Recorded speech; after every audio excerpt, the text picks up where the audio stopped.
Okay, so I think we're going to start and gradually people will be able to join us. So thank you again so much for participating today to this event. We're going to talk about how immigration inspires innovation. And we're going to kind of see how those two elements are really linked. So from Apple's iPhones to Pfizer's BioNTech's vaccines, many of the biggest disruptions of the last 20 years have one thing in common, is that they were invented by people who cross borders. So we're really gonna dig deep into that subject and see how immigration fosters and also triggers innovation. So my name is Louise. I'm the Accelerator Program Coordinator at Singa, France, and I will be your host for this evening. For those who are tuning in, you can use the chat below your screen to ask any questions along the way, and we'll take the time to answer your questions during our talk this evening. For those who are not familiar with Singa, we are a global movement that connects newcomers, particularly refugees and asylum seekers, and locals to engage in social, professional, and entrepreneurial projects. Since 2012, Singa has been creating events, tools, and spaces to encourage both refugees and locals to find synergies, learn from each other, and share what they're passionate about and discover innovative solutions.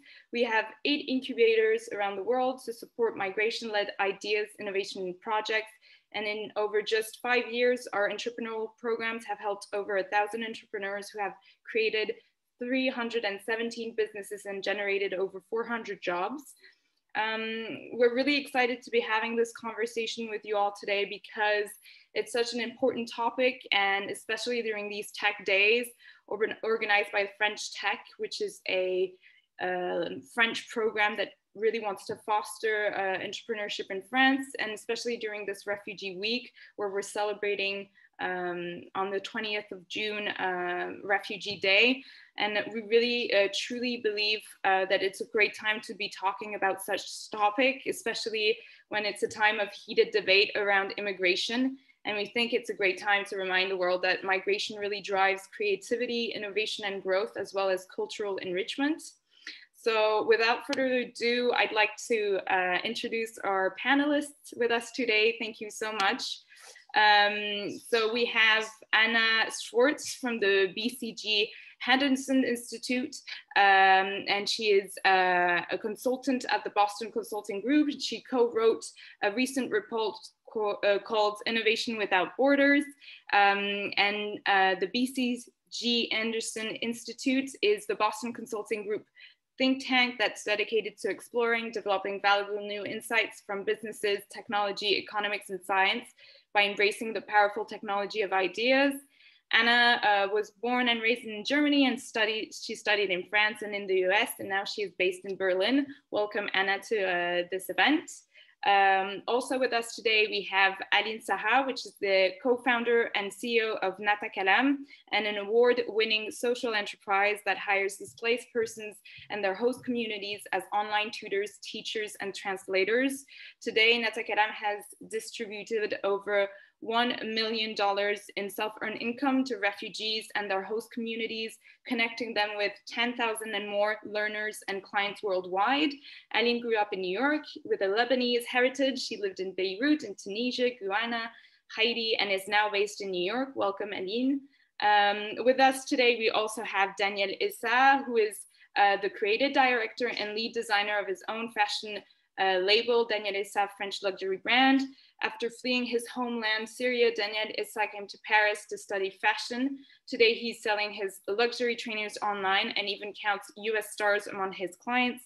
Daniel was born and raised in Homs, lived in Damascus and Paris, and now works in Roubaix, the north of France. So welcome, Daniel. And last but not least, we have Guillaume Capelle, Singa's co-founder. Guillaume Capelle is one of the co-founders of Singa. He has received many awards, including the Intercultural Innovation Award.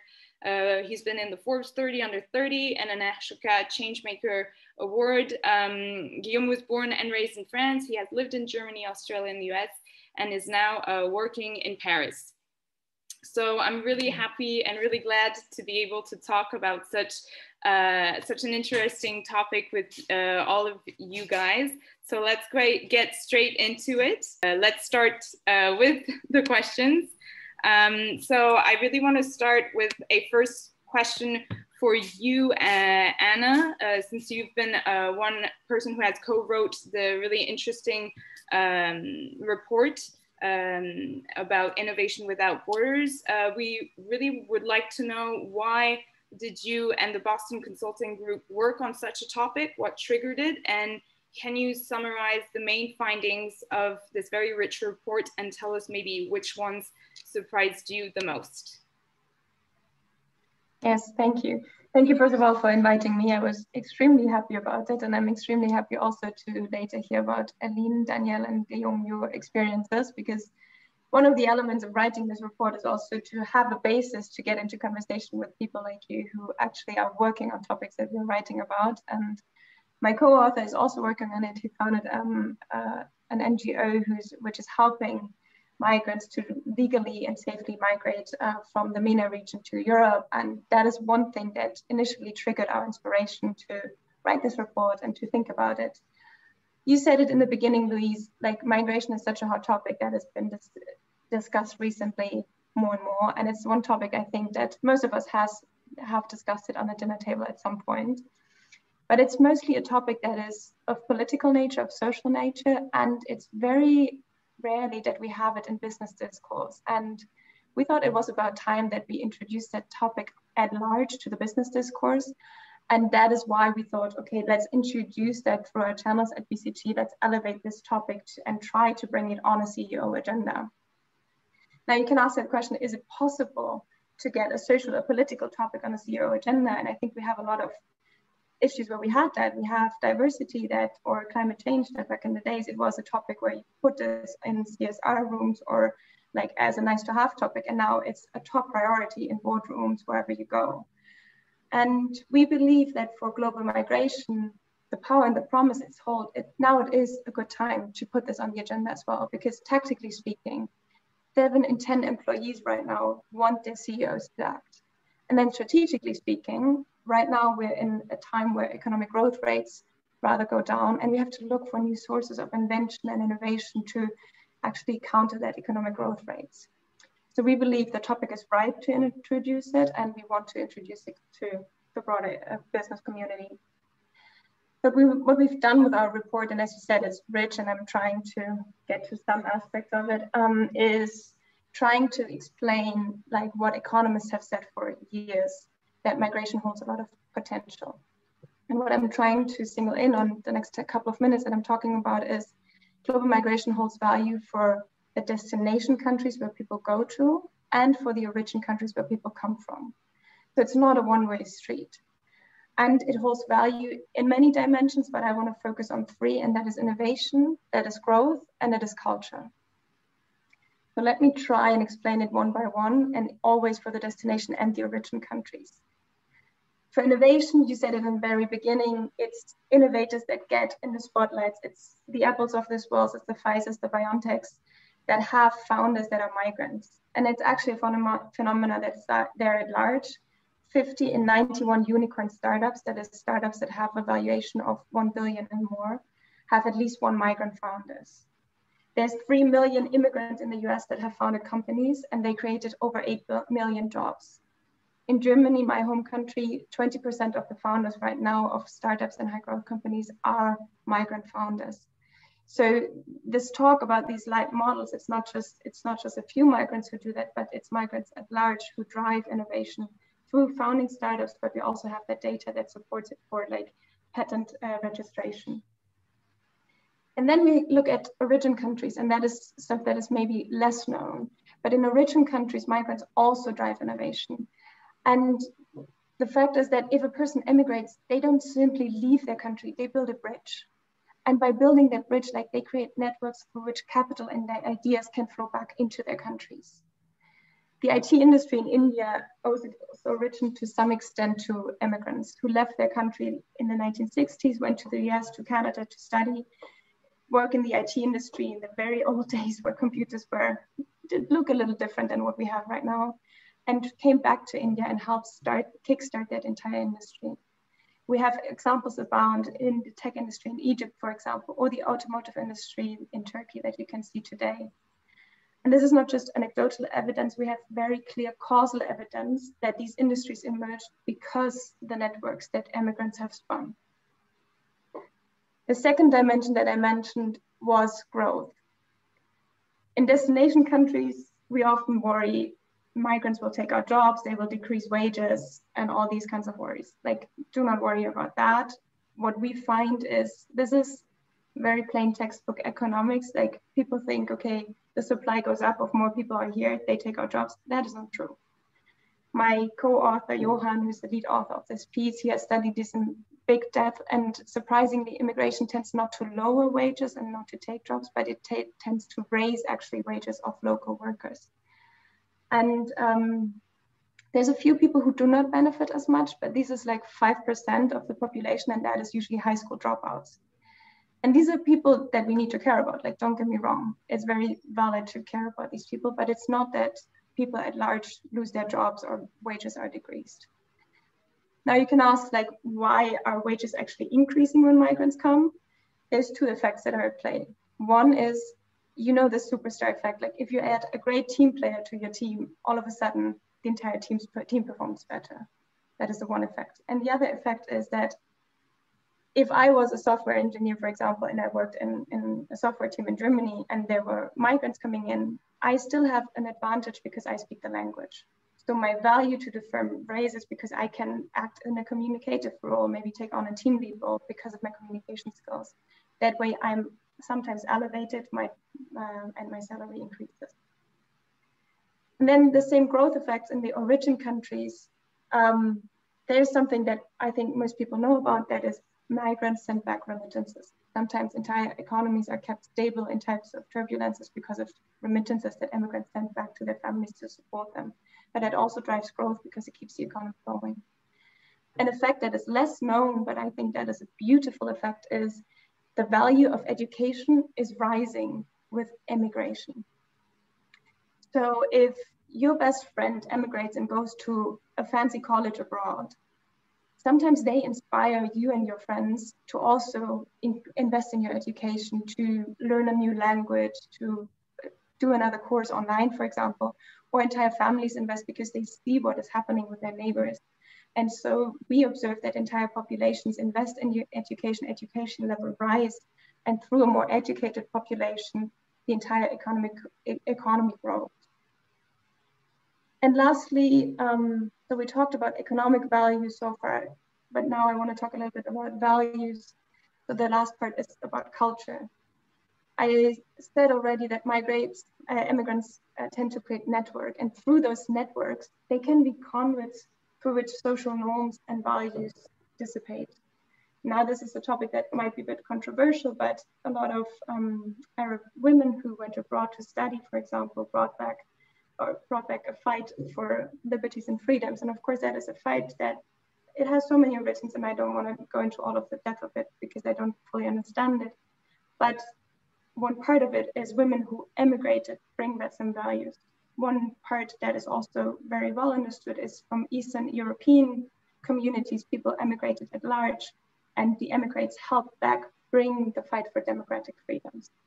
So there's a lot of effects going on that we can look at here. I started that entire talk about why BCG wanted to go into migration. To me, writing that report is also like, there's a personal motivation there that is more of a moral cause. And I think right now, talent is universal and opportunity is not. Today, 2/3 of all economic differences between me and any person in this world, choose a random person, they can be explained by just one factor, and that is where we are born. And if you look at talent right now, and talent being, for example, people who study in colleges, they used to study mostly in the US and Europe, but right now, 55% of people in college are not in the US, in Japan, in Europe, or in China. They're outside, they're somewhere in the world. And that trend is increasing really rapidly. The talent is going to be everywhere in the world, but the opportunities they are still residing in very, very few countries. And now, because I'm born in Germany, I was extremely fortunate and I have a lot of economic opportunities, but other people's are not. And so to me and to us, the author team, migration is one way how we can create more global equality of opportunity. Yes, thanks so much for this answer. It's really interesting, and I really urge for everyone that's listening to really read the Boston Consulting report, because it has a lot of interesting findings and interesting statistics. So thank you for that answer. And now I'm going to ask maybe more a direct question to Aline and Guillaume, who are for themselves also entrepreneurs and who've understood since a very long time the potential of innovation that is being led by migration, and who created a real movement to unleash it. So Aline and Guillaume, my question to you is, you've dedicated a big part of your lives creating innovative projects based on the power of migration. Maybe how did you realize years ago that there was so much potential behind migration? Can you give us a little bit more of insight on that? So maybe, I don't know, Aline, you want to start? Sure. Hi, everyone. Good morning from New York. Yeah, so I mean, for me, it was quite a natural observation because my parents are Lebanese and they emigrated to the US at the height of the Lebanese Civil War. So that's a bit of a kind of an obvious one. Here in New York, we're surrounded by hundreds, if not thousands, of Lebanese who left exactly at that same time. The difference, I would say, because my kind of immediate comparison, and I'm excited to hear from Daniel, of course, my immediate comparison is that if I were, if it were today, if I were Syrian, for example, my parents would have not been able to immigrate to the US and become residents and grow up, have us grow up in a normal environment where we attended schools and had all the opportunities. So obviously for me, it's, I've seen my parents' success, I've seen those around me, their success. And speaking of building bridges, as Anna mentioned, my family, we consider the US and Lebanon our home, and we give back to both of those countries, though a little bit more towards Lebanon nowadays, given how dramatic the situation is. So I think I have not been biased and subject to what I think is one of the main culprits of people's botched view on migrants and refugees, which is media and politicians. I do think that we're living in a context that's, very, much more polarized against migrant communities. Obviously, I'm not going to talk about the president of the US, our former president of the US. Luckily, we don't need to go into French politics and what's going on either and around the world. So I think it's interesting to realize one of our biggest fights is against, political discourse and media. I do think it's important also to acknowledge when we talk about migration and refugee communities, they're not a monochromatic community. There's so many nuances, so many differences. Yeah, I do agree with the fact that it's really, it's much more of a contextual issue. It's where you're born, it's what opportunities you have. And a refugee, a migrant, they're just like a national of a country. You have a variety of profiles, a variety of talent, a variety of ways of thinking. You have conservative individuals, you have more open ones, but talent is not necessarily related to that. So, I mean, I don't want to go over, but I would say that with regards to answering your question about how did I realize this, it's a very obvious realization for me, which was that I am the daughter of Lebanese migrants who came to the US. My father was able to go to med school, become a physician here. And I'm surrounded by examples of that, whether it's Lebanese or other foreigners. The US is a country that welcomes communities. Typically, that's why we see, and I don't like to use Silicon Valley as like the god of all places, and that's why we use as a reference, but beyond being successful CEOs with billion-dollar companies, there's many other migrants who have founded other incredible types of organizations, NGOs, arts related programs. So I'll stop there and look forward to following up in the Q&A. And Guillaume, you're up. Thank you, Aline. And thank you, Louise, and hi, everyone. To answer the question, I think the first migration gave me a job, plenty of jobs, actually. I worked in Japan, I worked in Australia, I worked in the US, I worked in different places in Europe. So I kind of owe migration my capacity to pay the rent. So that's one of the first realization for me. But migration also gave me a sense of purpose. This morning, my son, who is 4 years old, told me that he wants to become an astronaut. But I can't remember a time that I knew what I wanted to become. You know, I think even when I got my master's degree, I didn't know what I was going to do with that. And I chose the largest, master's possible, which was international relations. And actually, when I started to work 10 years ago, I met with talented entrepreneurs who could not make it because they were refugees. They had really good projects in promising markets, but they were lacking local capital. They were lacking professional networks, they were lacking cultural awareness, and they were lacking the love money also that you need to start a business with. And because we were two co-founders at the beginning of the really, really fast. We did not ask what they need, but we asked what they dream about. And it gave us a completely different perspective on migration. And we were, it's weird to say, but we were probably one of the only organization in that sector in Morocco, Australia, and France that was actually asking people what they wanted to do and what were their dreams. And we decided we could create a platform for both newcomers and locals to meet as peers and to build together various projects. And it became an international organization, and it made me pretty busy for the past 10 years.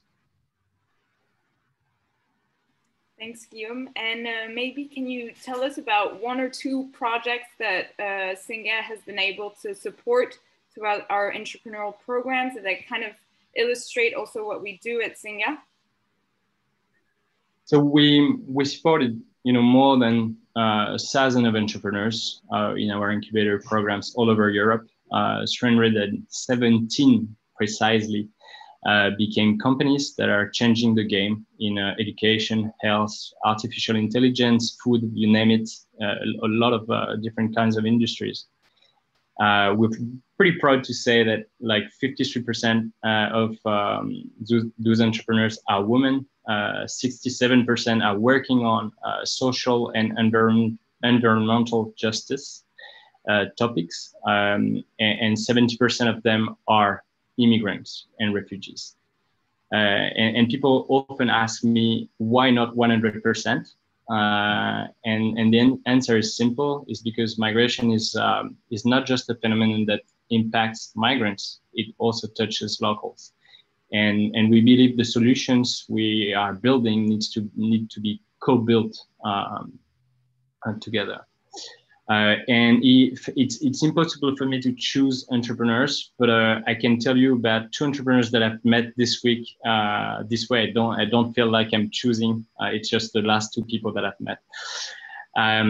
So one really cool project is the project of Louise, who noticed something was missing in France. He's coming from Syria, and he realized that the way we recycle metal waste is completely absurd in France.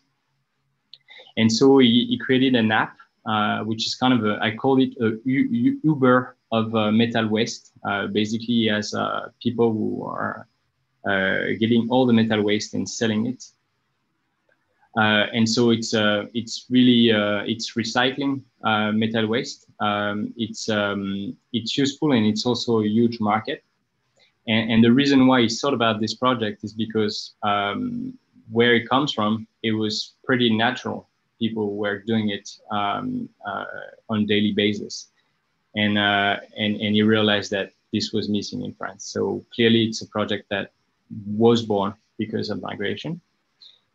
And one other project is called Meet My Mama.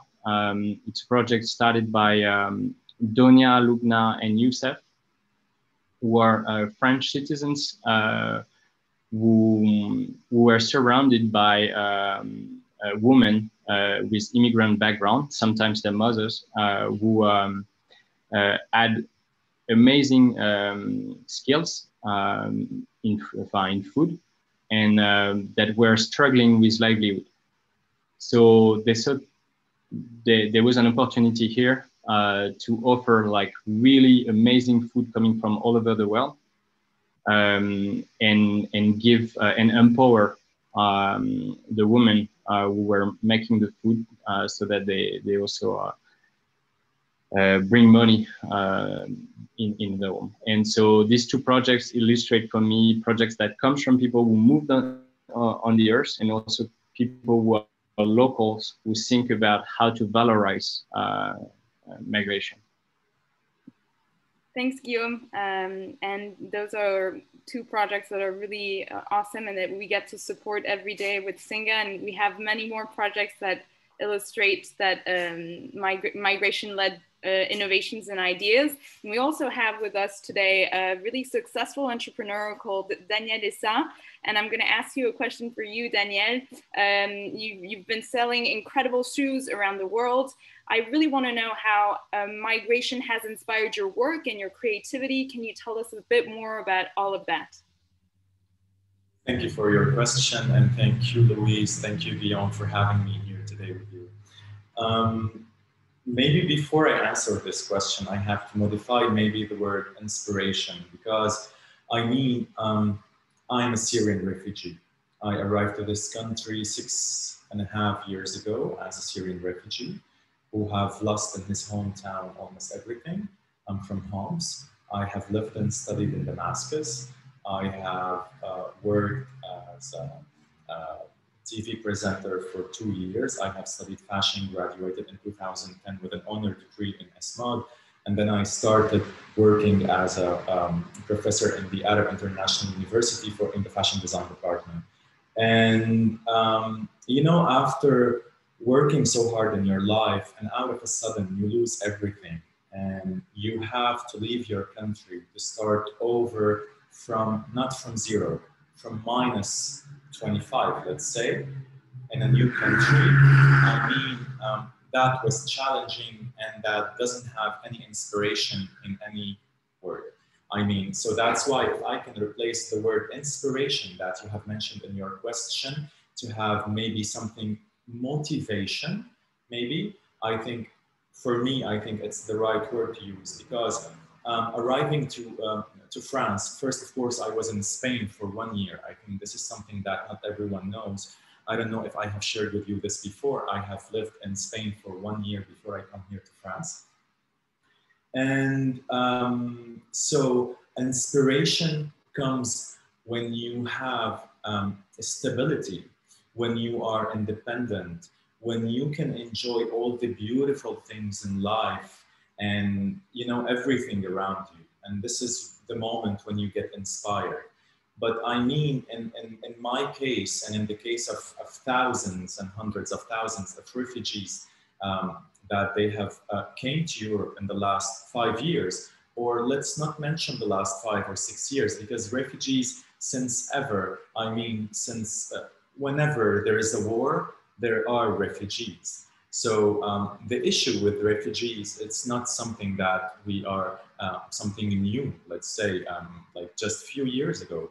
Refugees, it's something existed thousands of years ago. When I came here to this country, France, it was my dream one day to come to France and to start an international brand here. As every fashion designer who have studied fashion design, Paris is the place to be, and it's the dream, the childhood dream. And I was lucky that this dream came true. And this dream came true with talent. Talent is stronger than anything, stronger than money. Talent is stronger than weapons. Talent is stronger than these walls that Donald Trump wants to separate the US from the United States. Trust me, the pen can destroy those walls. pen, not weapons. Talent can destroy the strongest and the thickest walls to separate countries from each other. So yes, living in a new country, it gave me, I saw opportunities. Coming from a different culture and here being like, find myself in something totally new. Everything is new. Though we have studied, we have read, we have had so many friends, we have traveled, but it's like when you live in a new country and a new language, everything is new for you. So your brain starts working differently and you start having, seeing opportunities. And what Guillaume just mentioned today with the Syrian guy who found out that there is a certain, like for the metal waste in France, they don't use it correctly. So I think this is something that he captured when he first moved on. So this is, I think this is what happens first. And then when you're an immigrant or refugee or whatever, and after a few years or after months, if you are lucky, or after years when you find your stability and when you feel more comfortable, you have a place to stay, you have a stable income. And this is the moment when you start the inspiration and you start getting the inspiration. And in my case today as an artist, inspired me a lot because Syria, well, when I mentioned Syria, Lebanon, Jordan, all the Middle East, like I don't like to put myself in a category as just Syrian, as an Arab designer. We speak the same language. This is something a lot of people forget about. Like, I mean, Aline, Lebanese, she speaks Arabic, Jordanians, Palestinians, Egyptians, Moroccans, Algerians, so all of these countries, we speak the same language. So yes, as an Arab designer, I think being in this country that I love and I admire everything, and it's really helped me a lot here to start what my childhood dream. Yes. Thank you, Danielle, for this inspiring story, and thank you, Aline and Guillaume, for sharing also your experiences.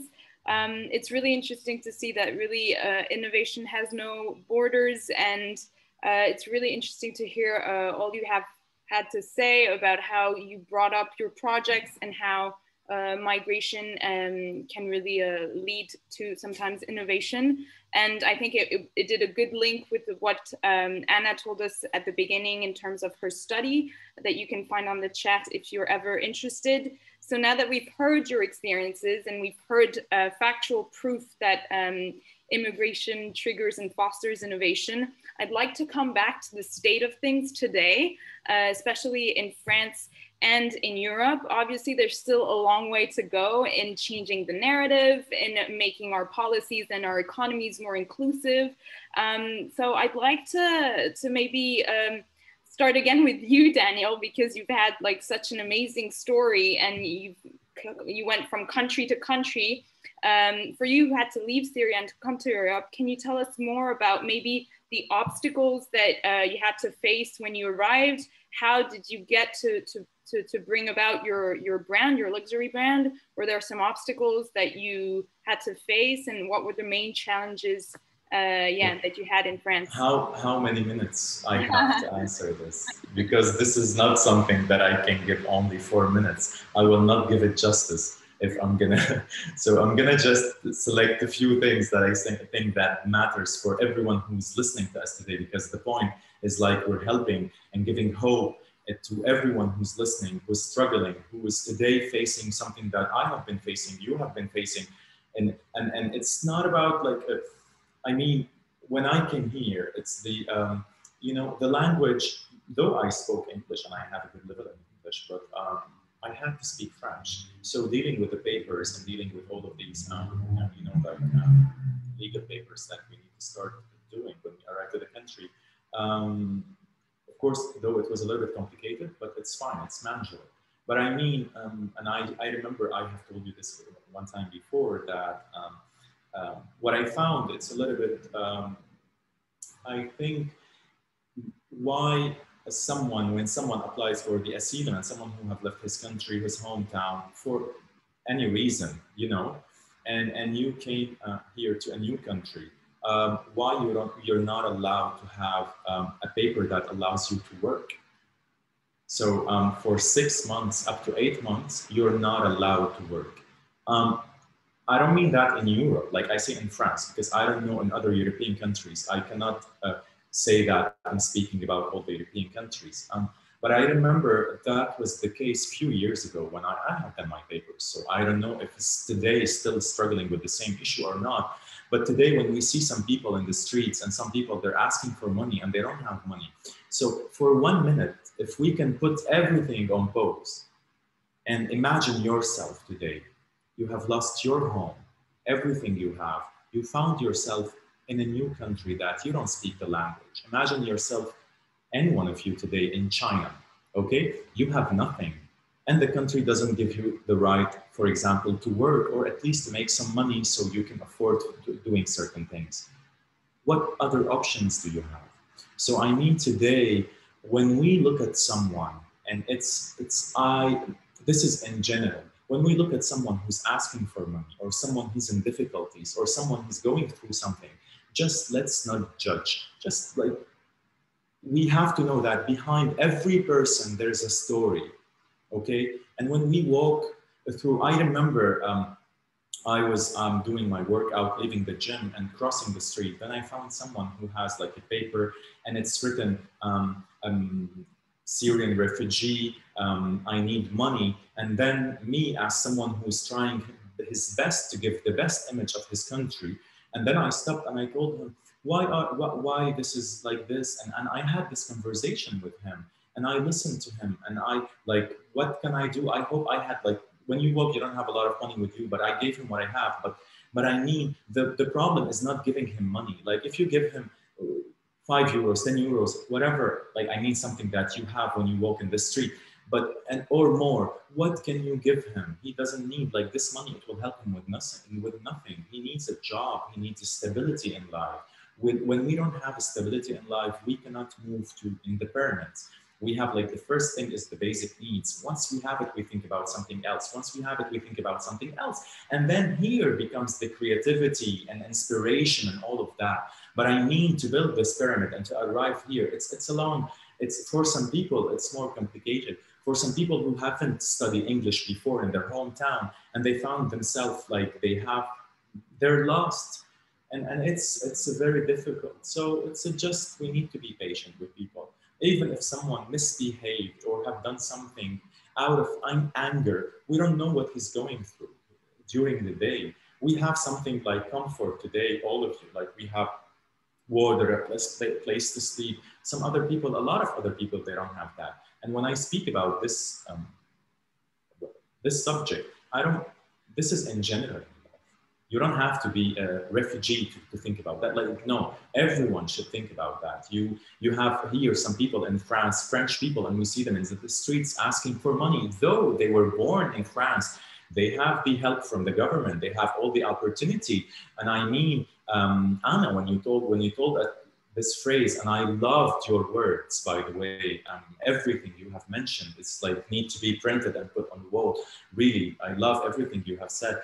And I mean, yeah, some people here, they're fortunate because they were born in this country and they have certain facilities or certain easy access to study, etc., finding a job, asking the bank for a credit to get your first apartment. And this is something that a lot of people in the European countries, they took it for granted. And they think like, okay, yeah, this is normal. This is not normal. This is being fortunate. This is something like you are like at this level. So this is like excellent because in other countries, they don't offer anything like that, you know?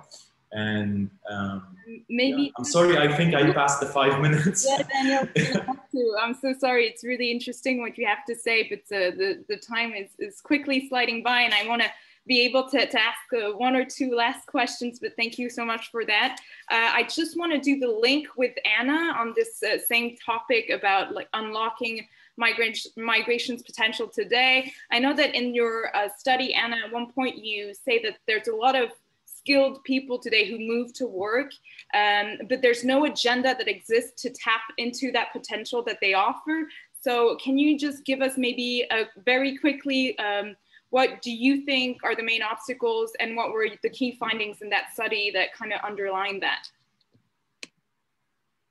Well, first of all, thank you, Daniel. I think it is really hard and good to hear what you're saying. And yeah, I'm not the right person to talk about the actual obstacles that people are facing when they're crossing borders.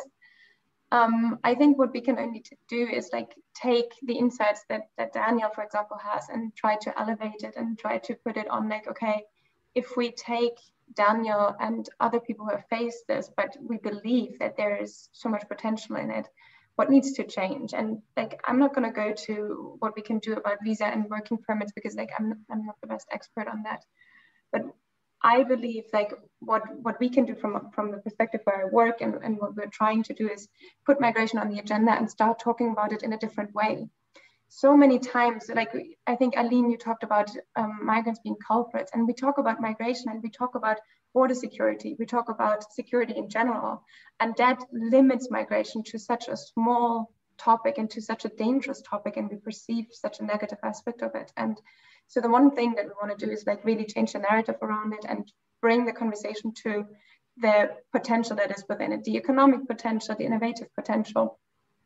But we believe that there's a lot of perspective change that we basically need for that. And there's basically 3 perspective changes that we're addressing first. And after that perspective changes, what we're trying to do is get into concrete actions, but inviting other people that haven't been involved so far to do that with us. So we're trying to work with the CEOs, with entrepreneurs in our surroundings to get on board, to try to see what is within migration, what is the promise that is there, because we think show and tell maybe works better than only tell. But let me quickly talk about the perspective changes that I'm addressing most, and that is the first one is brain drain. So many people talk about, okay, if migrants then go out of their countries, if Daniel leaves Syria, for example, once the war is over, like who is there to rebuild the country? And that is the same case for so many countries. So migration is perceived as a loss for origin countries. And we want to shift that narrative and change the perspective, because from our findings, migration is not a zero-sum game. It is more it's more of a win-win. The migration of skilled people, we have shown, creates more wins than losses. And there is excessive migration of some professional groups, and there's, for example, doctors. That is a real problem, and I'm not going to deny that. But a lot of other professional groups, even engineers, is actually showing that it's a net gain for origin countries. So instead of seeing it as a zero-sum game, we should ask, like, what exactly makes migration valuable, and how can we ensure that destination and origin countries are sharing the benefits of that? The second perspective change I want to invite you to think about is, like, politicians have so far talked a lot about, like, we need foreign workers to plug labor shortages. In Germany right now, we don't have enough people who work in healthcare. We don't have enough engineers, for example, so we want to have migrants to fill those gaps. Decades ago, we didn't have enough people who worked in mining or the manufacturing industry. Right now, these jobs, they are gone. Like, we are closing the last mines, and like manufacturing jobs are automated to a large extent. Software jobs might be gone tomorrow because AI replaces all of them. So while it's true that we need additional labor, and it's great if people can come here and work on this, we want to invite people to not only think about labor shortage and migrants as an input, but migrants can be a great way to increase the vitality of an economy. And if we see people and give them all the essential ingredients that they need to strive in an economy, and like Daniel said, we need to make sure that we have met the basic needs so that they can help create and innovate. But then it is a great way to really ensure we can found new companies, we can be innovative and inventive for the future. And a similar story goes on for CEOs. That is the last perspective change that we want to address. And that is, like, CEOs have started celebrating diversity and celebrating their talent recently. Or like almost any CEO I've worked with has, like, they're so proud of their talent and about the diversity of their talent. But very few have actually understood how to put that talent to really use, and like how to install functional diversity. And that is the diversity that you need to really drive innovation and to ensure that innovation yields real results and can then be used to showcase how vital migrants are for the success of a company. And we want to identify the CEOs for who it's really relevant. It will not be relevant for every CEO, but there will be companies, or there are companies for whom a global staff, a staff that is comprised of people from all around the world.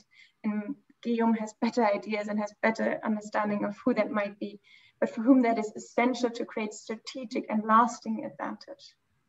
So once we have worked on those perspective changes, and we have, like, the one advantage I have at working at BCG, we have access to a lot of people who might care about this, who might create some change. We want to work with people like to actually get down to like the concrete actions, and like, how do you put this to work?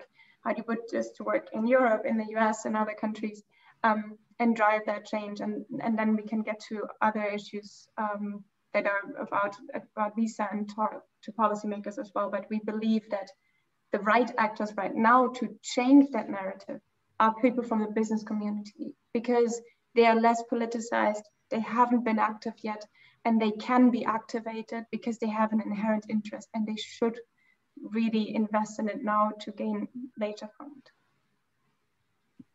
Yes, thank you, Anna, for this really interesting topic and subject about perspective change. I think it's so important that we start, changing the way we see our economies and entrepreneurship as a whole. And, at Singa, we also discussed the way of how investors and funding can be more accessible also to entrepreneurs and refugee entrepreneurs who need that accessibility. And I think the business world has a lot to do in terms of inclusivity and diversity. So it's very interesting what you have just told us. Since we're running out of time, and I don't want to take more of your precious time, maybe just before taking any questions from the public, I would just like to just finish this great event with one last question for all of you, actually. And it's kind of a positive question to kind of end with a big smile on our faces, but it's, what would be one key solution that you would think would be so important to better embrace diversity and unleash migration-led innovation today?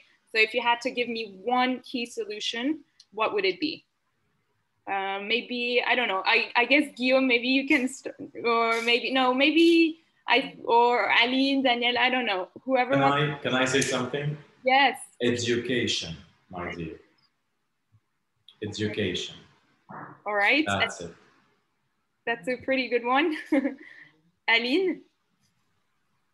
I mean, if we're sticking to the business realm, maybe creating some charter of good business practices that incorporates not just from, I think, everything is marketing. There's a big push for diversity. There's a big push for, bringing in women to the forefront of, there's a bit of a marketing angle to that.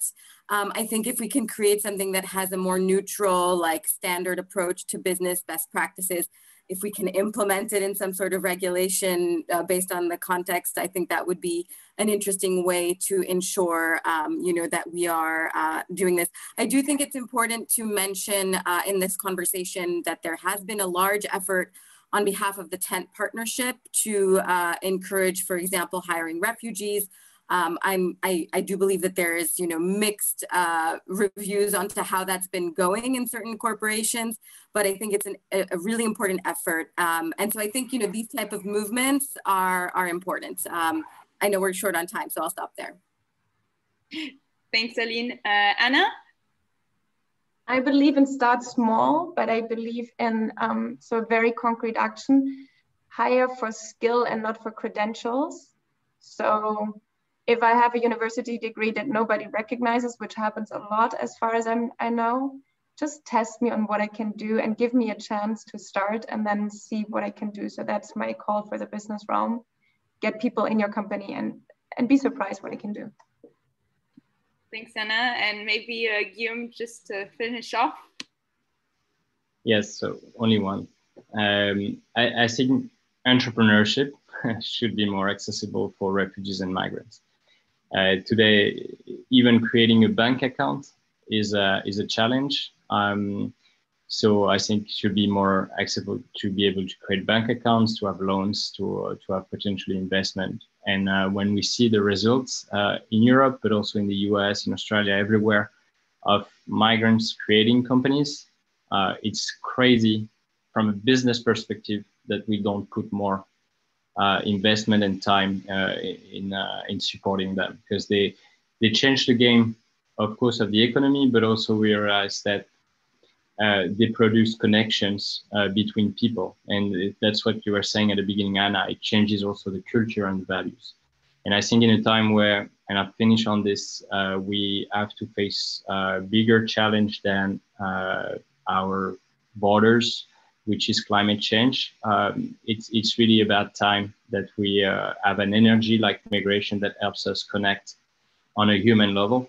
And so I think we need to invest in that.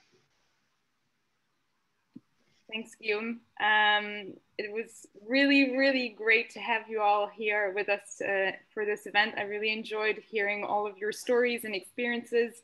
I'm just going to check if anyone has any question. Feel free to put it down on the chat, but I think people do not have any more questions for us. Thank you, Anna. Thank you, Guillaume. Thank you, Daniel. Thank you, Aline, for taking the time just to talk about such an important topic. It was really great to be able to have this event with you all. I hope you enjoyed it. It was really interesting. Good luck, Aline, Daniel, with your entrepreneurial projects with NaTakallam and your luxury brand, Daniel. Anna Schwarz, thank you so much for contributing with the Boston Consulting Group report. It was really interesting, and we'll have to follow up on that one. And thank you, everyone. Oh, I have one question, actually, if you're okay with just taking this one question. It's from Marie Durance. When you talk about integrate diversity into business models, do you also include people who are coming back from other countries in their countries? I don't know if that's for you or me, Guillaume. For me, yes, definitely. It goes both ways, for immigrants and people who are returning. Yes. Yeah, I think so as well. Immigration is not fine. It's also something that is changing pretty fast. We for a long time our perception was that there was one person in one country and then they left for another country for all their life. This is clearly not the life of most migrants. We are going in different places all our lives. It changes. Sometimes we go back to our country of origin. So yeah, of course, people who move on the earth are migrants. Thanks. Okay, so I think the time is up. I won't take any more questions. Thank you so much for everyone who has participated. Thank you again for the panelists who have joined us today in this discussion. Thank you very much for having us with you, and for all the energy, all the effort, all of this. You sound it look like it's effortless, but nothing is effortless. You're putting an enormous amount of work every day, and it's us to thank you really on behalf of like every refugee, every someone who's like have been through or is going through something. Thank you very much for everything you're doing. Thanks, Daniel. It means a lot. Thank you all. Have a great evening, and we'll talk to you soon. Thanks, everyone. Thank you. Bye. Thank you, everyone. Thank you.